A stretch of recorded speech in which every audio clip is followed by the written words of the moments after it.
Welcome back to the Kiwi Wedding Podcast. My name is Lydia. I'm a wedding photographer at Lydia Rachel Photography and your host. This week, I'm joined by Jane, who married her husband Tom in a laid-back coastal celebration around Leigh and Omaha, just north of Auckland.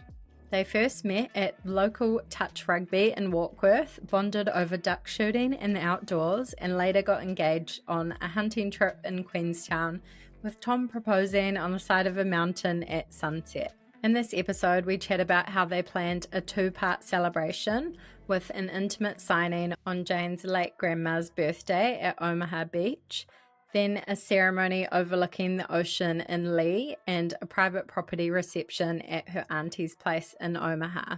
Jane shares about how they kept their budget to around $30,000 by calling in their village to help with different elements of their day, why she went for a simple buttery silk gown and a Maggie Marilyn party dress, and the little details that made the day feel really them, like a gin cart, limoncello shots, a champagne tower, and an epic live band. If you're dreaming of a relaxed, outdoorsy wedding that feels personal and fun without blowing the budget, you are going to love this one. Let's dive into Jane and Tom's story. Enjoy episode 123 with Jane.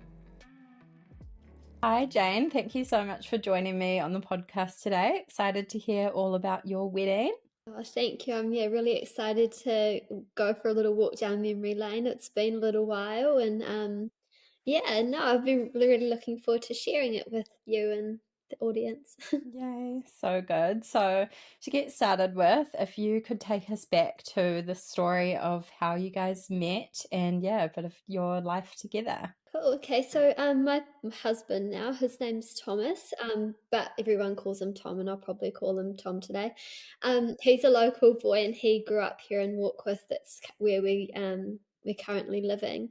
Local boy. He's a builder, loves his outdoors, hunting, everything. He kind of ticked all my boxes. And then myself, I actually came from Taupo. But I've been living up here for we're coming on 6 years now. I think I moved up just before lockdown happened. My parents had a batch. When I came back from Canada, Mum and Dad were like, well, you can go and live in the batch because it's been a hot minute since I lived at home with them. And I was like, I think I need my space. So moved up here, and I got a job at the local school in Matakana. And then lockdown happened.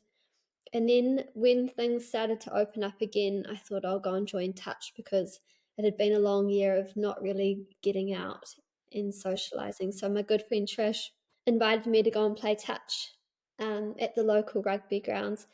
And she was good friends with Thomas. They went to London together and stuff. And when we got there, she waved Thomas down and she said, Thomas, this is my friend Jane. She works with me. And then I just went all Googa eyes and fell head over heels for him. He actually started showing me pictures of his duck shooting, my which is what all my guy friends did down in Taupo. So we instantly kind of had something in common, and then I'd kind of notice him looking at me, and I'd be looking at him too, and we hit it off ever since that day. He asked me on a little date, and we went up to Mangawhai, and he showed me a few little local spots, and we had fish and chips, and the rest is history.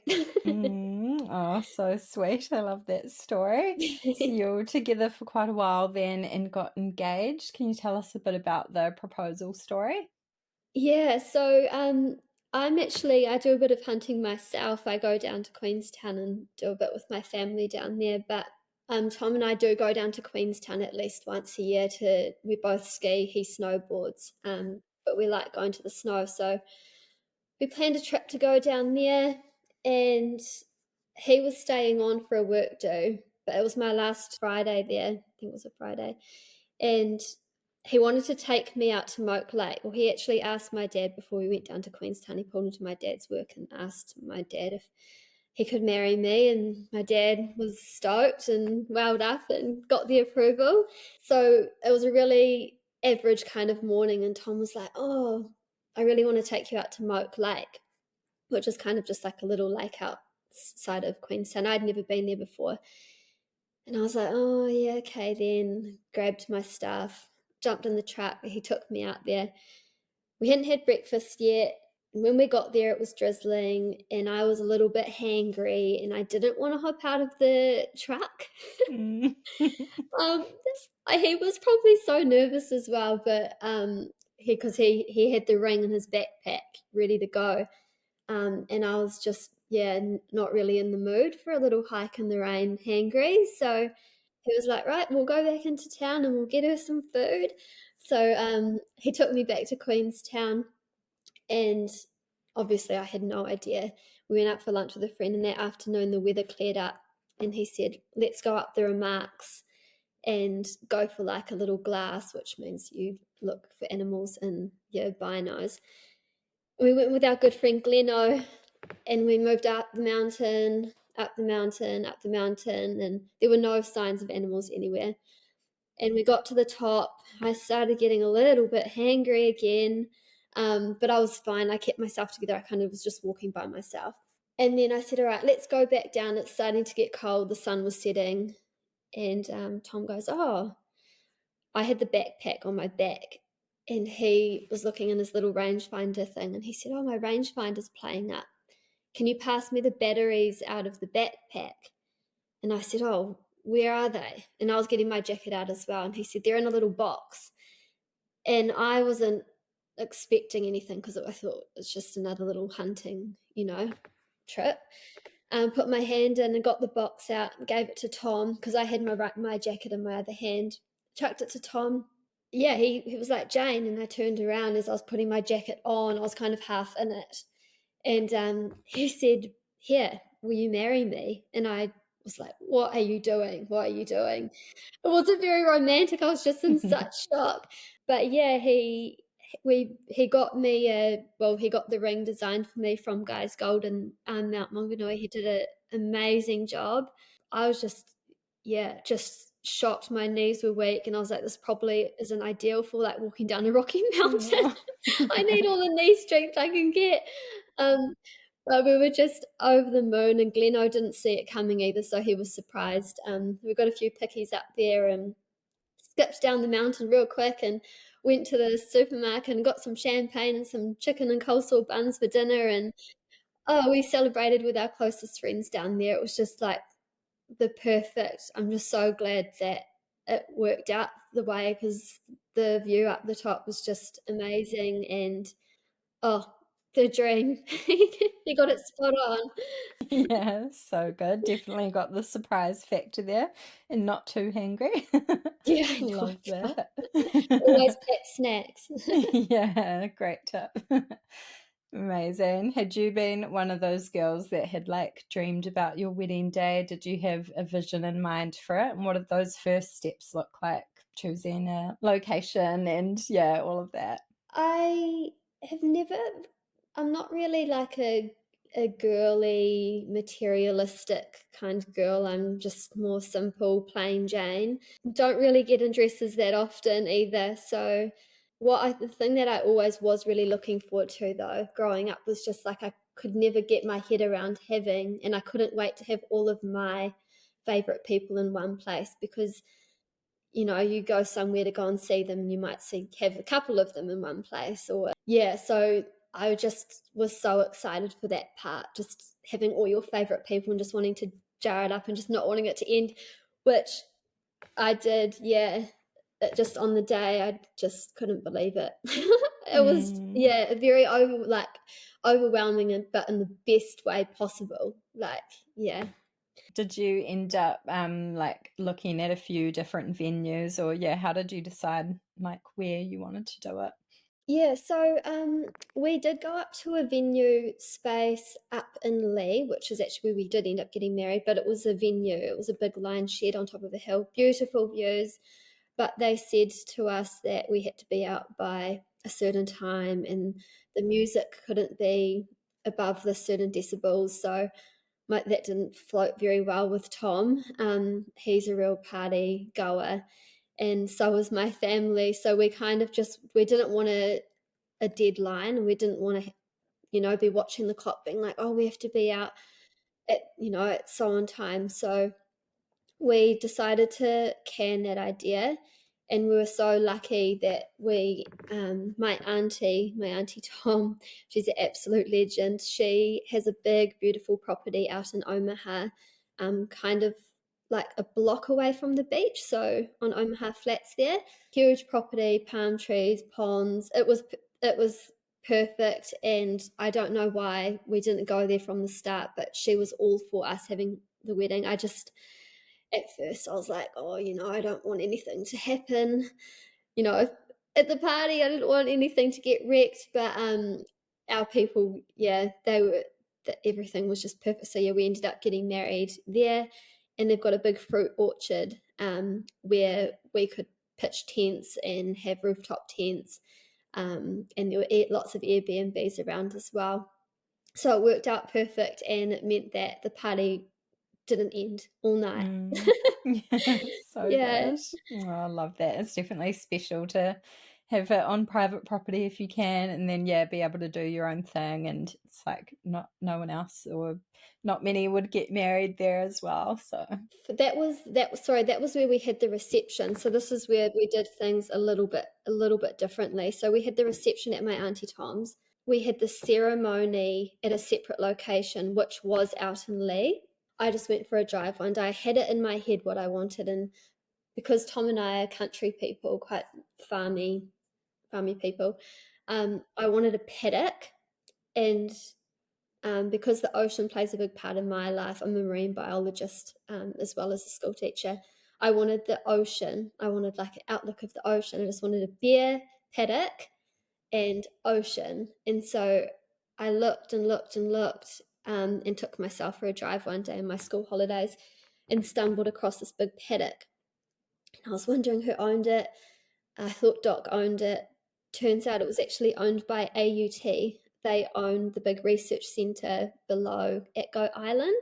They were happy. I said to them, I'll carry everything in, which wasn't much. We went for less is best, just because the views kind of were everything for us. We'll carry everything in. We'll take everything out. We'll be like an hour max. So yeah, that's where we had the ceremony, and then we all jumped in our cars and went back to Auntie Tom's, which is about a 10-minute drive back down the road. you've mentioned a few things in there, but were there any other kind of like important elements, your top priorities for the day? Yeah, there was another thing. So in March, we had our celebration day with all of our friends, all of our family. So that's where we had the ceremony and the reception split into those two locations. Both locations that meant lots to us. But Tom has said from the get-go that he didn't want to do the signing part of the papers on the day. So he finds it, it's lovely watching people sign the papers and officiate it in front of you. But we both wanted things to be quite fast-paced and fun. We didn't want to hit pause at any time. So we ended up signing the papers. I said to him, well, I'm not going to sign the paper on any willy-nilly day. So my grandma's birthday, she's passed now, but we signed the papers late Feb on my grandma's birthday with one of my students' grandmothers, Liz. And we were able to take our dogs down to Omaha Beach as well on this perfect little sunset arvo. And we took our parents, and our mum signed, and my auntie and uncle also came along as well. And we had champagne, and we took little film cameras down, and I got some bouquets done for our mums and auntie, and it was the best. I'm so glad that we did it that way, because it meant lots to sign on my grandma's birthday, because I wish she was there on the day. And then it meant that our good friend Sophie, at our big celebration day, no one kind of knew that we had already previously done the signing. But our good friend Sophie from down in Queenstown, who we were with when we got engaged, she was our celebrant, our unofficial celebrant on the day. So she's so fun, and yeah, she bring good vibes. So special. I love how you did it like that, and quite cool to have the sort of intimate signing, almost like an elopement really, and then like the full wedding. And like you say, then you can kind of choose who is your celebrant, and that might be someone like closer to you, not a random person who's qualified to do it. So yeah, special that you could do that, definitely. Yeah, exactly. Yeah. No, yeah, it was the best. Highly recommend. Can you tell us a bit about your wedding outfits, dress shopping, finding it, getting it made? How was that whole process? I'm not a really materialistic kind of girl. I wasn't big into dresses and dress ups and things like that. But I knew what party dress I wanted, and it was the Maggie Marilyn, the dress that the boys don't like with the little love heart cut out. And I had my eyes set on that, and I was like, right, I definitely need a party dress because I like to feel, don't like my legs being trapped, and I just want to party in that. So I was so, so lucky that in the like leading up, we must have been about 3 months out. I managed to get my hands on one because they had sold out online. I had hounded and hounded Maggie Marilyn to try and make me one, but that wasn't going to work. So I managed to pick one up off designer wardrobe, and it fit like a glove. It was perfect. So I knew I wanted a party dress, and then for my dress, I knew I was only going to be in it, for the maximum of the ceremony, a little bit of the cocktail hour and the photos. So I tried on a Trish Ping one that I thought, this would be it. I find it quite overwhelming going into like dress stores and shopping malls and trying on clothes. So I tried the Trish Ping one on, and it was really lovely. It was really nice, and I thought that was going to be the one. But then I saw one at a Christchurch bridal shop, and it was hanging up, and I looked at it, and my mum was like, "Just try it on. You never know." It was a lot different to the Trish Ping one, but I really liked the look of. It was like a buttery silk. It was strapless. It had quite sharp detailing on the sides, kind of dropped in the front. It was tight around, like tight corset, kind of weaved a little bit, and then it just dropped from my waist down, nice and flowy. Anyway, tried it on, and mum was like, "Oh my goodness, that's the one." And I felt so different to the when I tried the Trish Ping one on. I was like, yeah, this one is really, really nice. It was so comfortable. It didn't need much altering other than the height because I'm quite short. Yeah, I ended up getting that one at Christchurch Bridal. And then I could not wait to get in my Maggie Marilyn one. Like, oh, yeah, it was the best. So I ended up getting photos in my reception dress with the bridal party and stuff, and some with Tom. And then as soon as we got back and had the sit down dinner, I jumped straight in my Maggie Marilyn, and yeah, the party was on. Did you wear one of those for your signing day as well? No, I bought a different one, a Morton Mac. It was kind of like a white beachy linen, again a short dress, with cute little tie straps. So yeah, that was a really nice dress as well. Yeah, beautiful. And did you have a bridal party at all? And if so, how was that process choosing them or not? I did, yeah. I had the best bridal party. Oh, they're just amazing. It was really easy for me actually. Tom found it quite harder because he's got a lot of really, really close friends, and he's got a brother as well. Tom ended up getting his bestest friend Kyron and his brother Morgan, and then he got Aaron and a good friend Biddy Bid. We call him Biddy Bid. His name's actually Ben. Absolutely legend, guys. He could have had another 10 more up there if he could, but it's just how far do you push the boat out.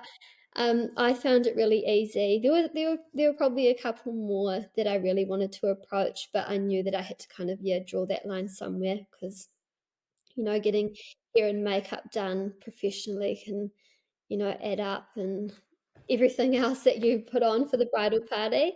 So my girls, I had my little sister as my maid of honor, and then I had my best friends, Sissy, Bex, and Cass. Wouldn't have wanted anyone else on the day. They were just so supportive, the best. Yeah. And how about the guest list? Did you find that tricky to narrow down? Yeah, we did. Tom and I wrote down a big list. We must have had around 150 people on the initial list. I've got quite a big family, and Tom's got a quite smaller family, but he's got a massive friend group. He's like through rugby and all his schooling up here as well. He could have invited everyone in the town, but we we couldn't. I had to be quite cutthroat with some of my cousins that I hadn't seen in a really long time. I invited all my aunties and uncles and stuff, but we settled on 110, and that was a nice number. It wasn't too busy, it wasn't too hectic. We could get around everyone on the day, so Yeah. not bad. Nice. Good place to land for sure. So good. Yeah. Amazing. Can you tell us a bit more about the big day, maybe that week leading up to it, and yeah, any highlights or favorite moments? Funnily enough, one of my bridesmaids, at my hen's do 2 weeks out actually gave me a bit of a concussion. Oh my So God. I Oh, was kind of I was battling with that a little bit, and I ended up having to get some time off work just to try and get my head semi right and do as much resting as I could up to the wedding. So I was, I did as much as I could. Luckily, I'm a teacher and I'm quite organised. I had everything pretty much ready to rock and roll like a month out. So the rest was probably a good thing. yeah. um, Forced but needed. yeah, forced but needed. It really Mm. made me kind of slow down and just, Anyway, so I was kind of juggling that head injury, but Tom had the 4 days before off. Like I said, everything was pretty organized. We had started shuttling everything out to my aunties. We had so many friends and family that did so much for us, like from our cake making. We had a good friend doing our flowers for us. It was just like an army, like all of our people just helped. And yeah, just so grateful for them. Our friends put on the food, the boys put on the spit. So yeah, the day before we all kind of came together. We had the marquee ejected 3 days before the wedding. The day before we set up all the tables, we had our bridal party there, and a few like close family members. My sister flew in from London, so she was kind of battling a little bit, and because she had come from the complete different kind of weather as well over there. But yeah, we did the table arrangements. We did as much as we could the day before, and then we headed up to the ceremony spot. This was the first time for our friends to actually see where we got married, and yeah, they were gobsmacked. And we had no B plan, so it was either that paddock, like so exposed that Kato, she was our photographer. She said, "Jane, you need to get some umbrellas because if it's really hot, like your people are going to melt." And I was like, "Oh, I don't really want umbrellas," but man, she's so good at what she does. So I ended up getting those paper umbrellas, and they were the best thing for our guests, and they look so good in the pics. So yeah, Brie, I couldn't thank her enough as well. But we had the rehearsal up there, headed back for a barbecue at Auntie Tom's, said goodbye to the boys. They stayed there the night, and then the girls came back here to my place, and we watched Bridesmaids the movies and had Thai and had a really nice we had a big sleepover in the lounge actually, which is really fun. And then the day of the wedding, we woke up early here. Must have been about 5:30, and we headed into Shona Sutherland's, and I had booked out her studio called Takatu Studio. Such a nice spot to get ready, and we had champagne, and we had like salmon and cream cheese toast and tomato and pesto and whatnot. Yeah, we had Amelia doing our hair up there as well, and it was probably a 5-minute drive between Takatu Studio, my auntie Tom's where the boys were, and then it was close to the ceremony spot as well. So we just got ready there, and yeah, Amelia and Shona just bring the vibes. Such lovely girls, and they just yeah worked miracles. They were amazing. And then yeah, we jumped. Oh, Bree came up. She snapped some shots of us. She snapped some pics of the boys previously as well. And then yeah, the ceremony was on. We're good to go. So good. So it ended up being quite a hot day then. How did it kind of go from there? Yeah, it was. So all the guests had been out in the paddock for about half an hour. We had lots of those little white paper umbrellas, thankfully. There was a really light breeze. To be honest, it wasn't like super duper hot, but a few of our elderly guests battled a little bit, but they had umbrellas, front row seats. So we had about, oh, I'd say about 40 seats kind of set up, and then everyone else, all of our friends and stuff, kind of stood around in a big group. And they had like made a little walkway for us as well, which was nice. But yeah, so we went to the ceremony, and where our friend Sophie married us kind of again. We couldn't take the dogs to the spot. I wasn't too sure about taking the dogs to this one because they were quite full on at the first signing, because we kind of were having to hold dog leads and hold rings and hold hands, and it was a bit hectic. So the dogs stayed home for this one. Yeah, and then so we got married again.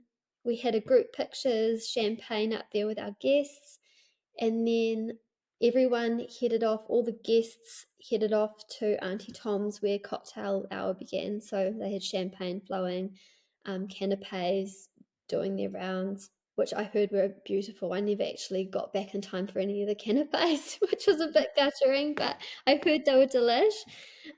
And the bridal party, we had our own kind of little picnic basket, but yeah, Bree and her cousin, who was a second shooter, took us down to a few little spots for some kind of bridal group photos.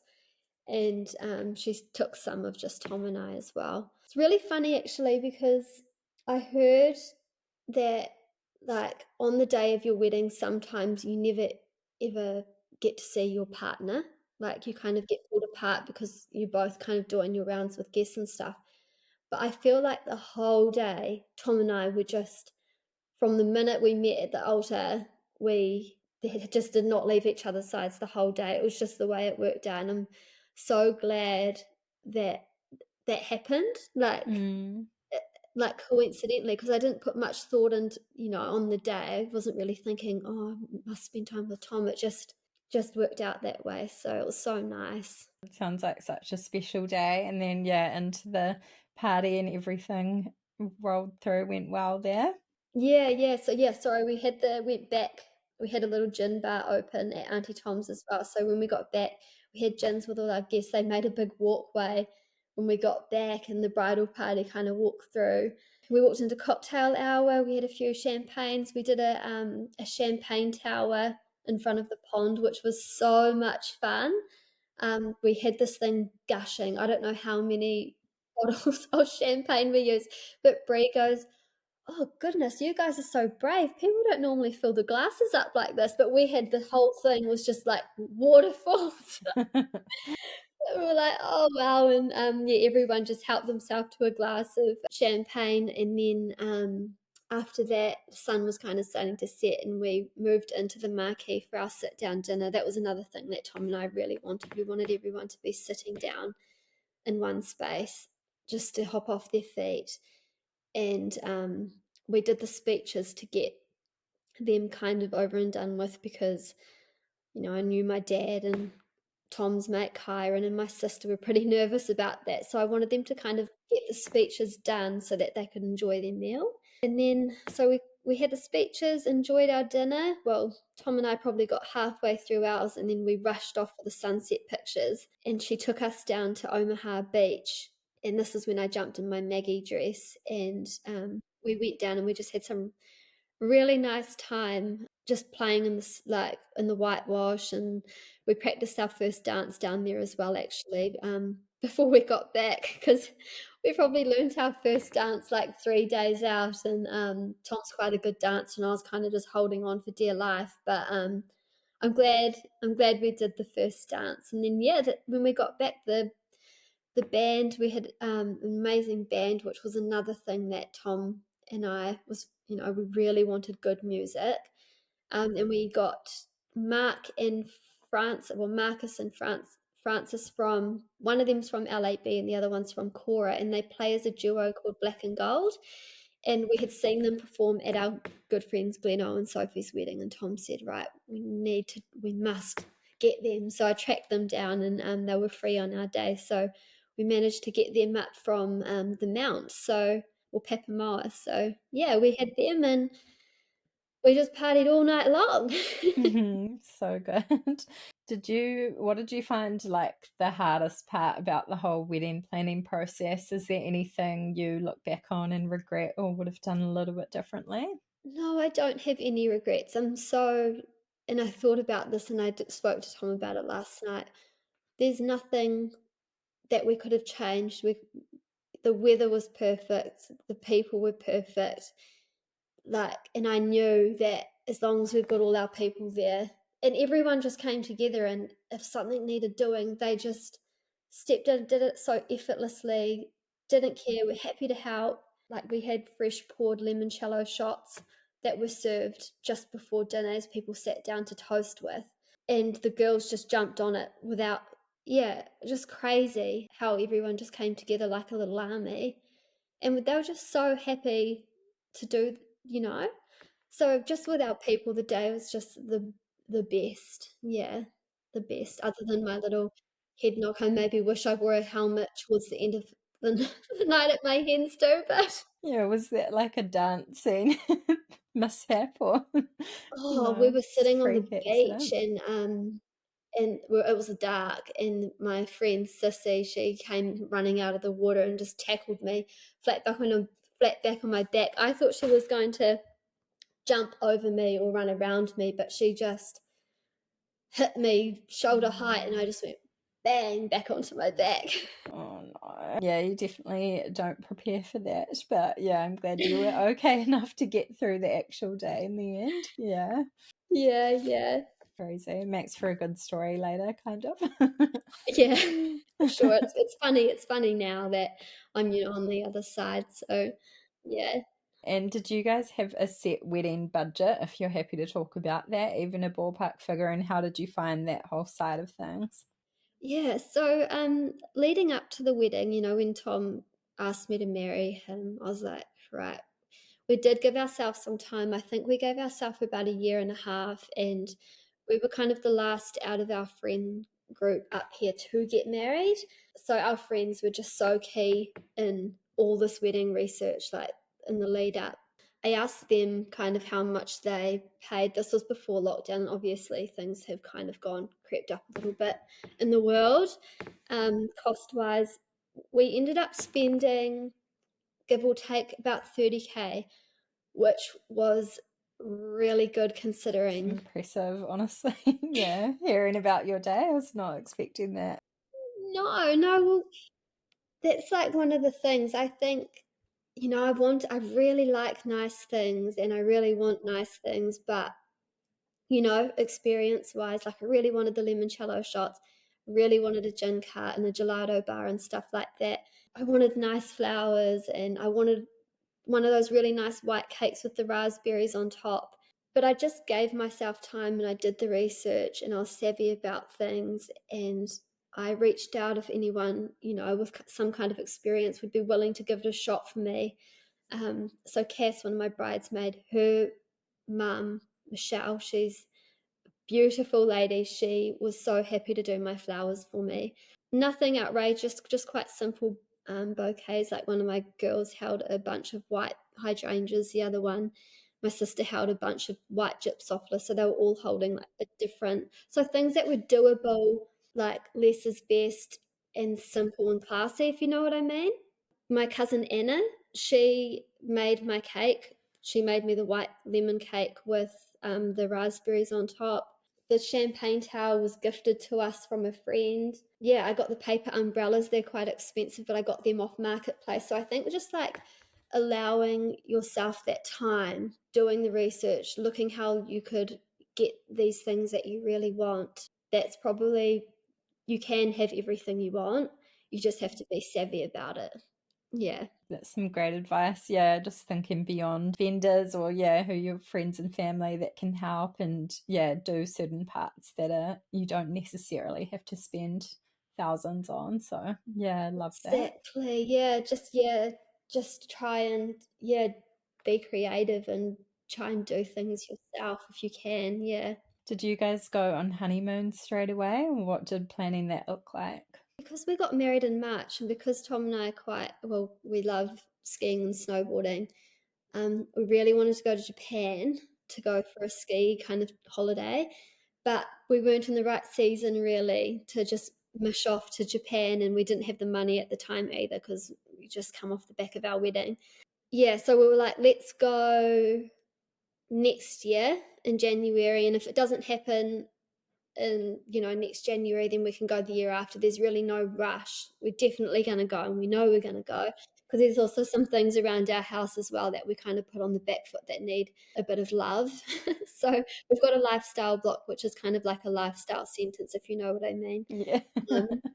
So yeah, there's some fences that need going up quite, badly, and we want to shed, and so we'll get Lots of that, and we will. adulting things to do. Yeah.